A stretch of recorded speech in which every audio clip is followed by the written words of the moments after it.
มากเลยเดี๋ยวนี้ต้องเติมเท่าไหร่ถึงได้น้ำอ่ะ 1,000 บาท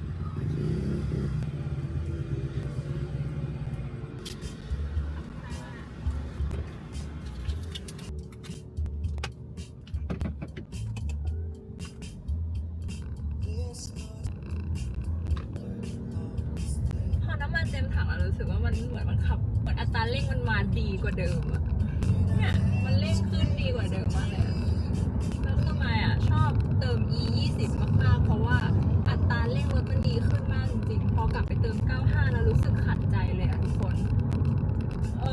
แต่มันดีนะมันดีแล้วเพราะว่าเราก็จะได้ใช้น้ำมันที่ราคาถูกลงนะคะคือล่าสุดที่ไม่ดูมาตอนที่มันครึ่งถังอ่ะขับได้ประมาณ250 โลนะคะก็ถือว่า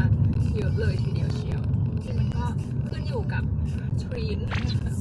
ขึ้นอยู่กับทรีนของแต่ละคนด้วยนะคะ